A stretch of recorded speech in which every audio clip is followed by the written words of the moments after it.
we're going to talk about the categories of Buddhism. So there are categories. And in my opinion, if we don't understand the categories, I don't think we have a business. So today, today we're going to talk about the first category, which is Nyorai. In English, we say it Buddha. So what is Nyorai, Mr. Schumacher? I know there's a Shaka Nyorai, Dainichi Nyorai, Yakushi Nyorai, and many, many Nyorai, but we don't even know where to start. So please tell us. Okay, essentially the word Buddha itself is a Sanskrit term which means to awaken, to become enlightened, to become liberated. And there were many different ways to say Buddha. One of them, another word was Tathagata. And Tathagata is the translation, Nyo, the Japanese word Nyorai is the translation of Tathagata. Tathagata also means Buddha, okay? But so Nyorai then is the very highest class of divinity. There are actually 10 classes. The object of a Buddhist practitioner is to become a Buddha. And many of the Japanese schools of Buddhism today believe that anybody in this lifetime can reach Buddhahood. And so today we're going to be talking about Buddhahood and the statues and how we can identify them easily. But just to make it simpler, we'll see some charts as well that'll show you the categories.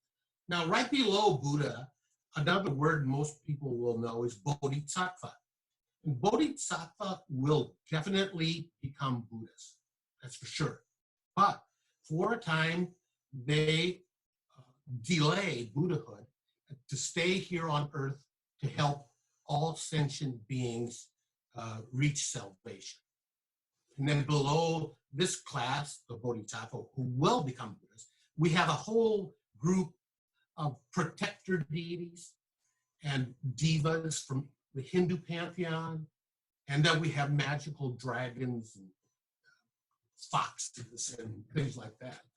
So it's never ending, but just a few rules of thumb, and you can more or less identify what class of deity you're looking at when you visit a temple.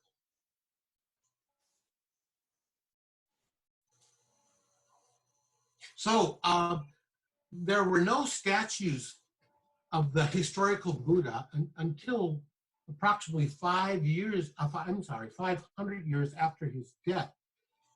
During that 500 years, we did have stone carvings of the Buddha's footprint, and these were distributed throughout all of Asia, China, Tibet, Southeast Asia, Korea.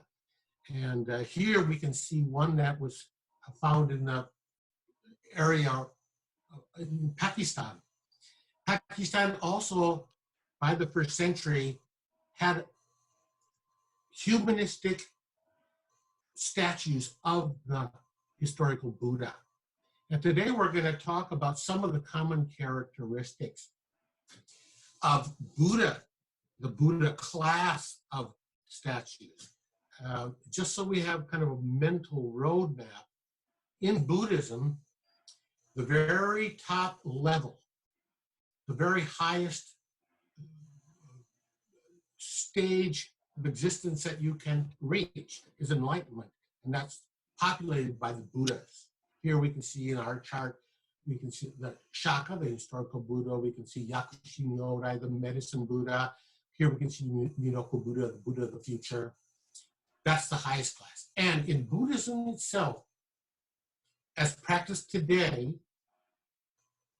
anyone can become a Buddha in their own life through following the right path, the Eightfold Path.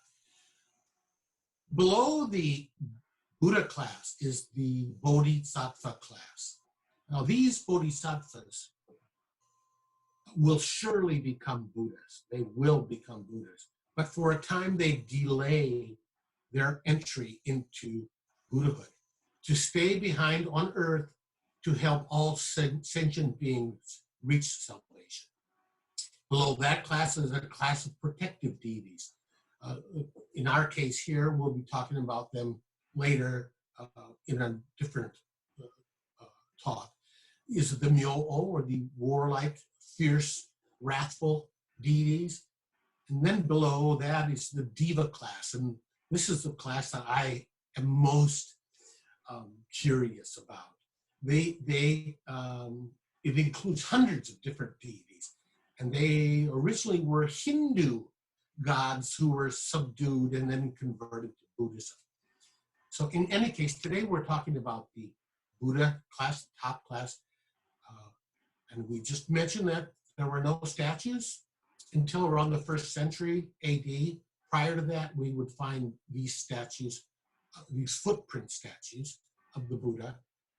Not until the 1st and 2nd century do we start to see humanistic statues of the Buddha. And then from this point forward, all the Buddha essentially are shown with common characteristics, common attributes. Here we see a lump of knowledge, and we see curly, wavy hair. We see a third eye, and we see long ears, elongated ears. Those are some of the characteristics shared by all the deities in the Buddha class, in the Nyorai class. Here we see a statue from China in the 5th century. This is a statue of Deity Buddha, the cosmic Buddha. Again, there's a lump of knowledge, there's curly hair, it's hard to see here, a third eye, long ears, and very simple, a very simple gown, no adornments, no jewelry. As we can see here, a very simple gown, no jewelry.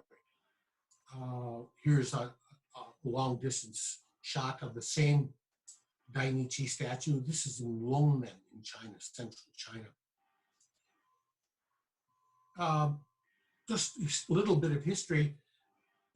Buddhism originated in India, and by the 1st, 2nd century, it had gone to China, and by the 4th century, it had gone to Korea, and by the 6th century, around 550, 552, it arrived here in Japan.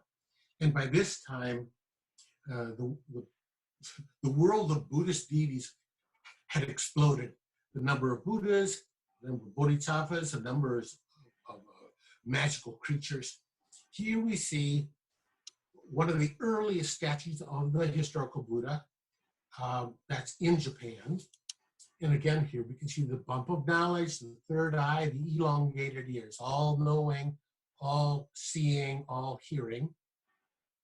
And as well, here on the very far left, this statue of the historical Buddha as well has, this statue of the historical Buddha again shows the bump of knowledge, the curly hair, the third eye, elongated ears, the simple gown, no ornaments, no jewelry. And these are very important characteristics of the Buddha class.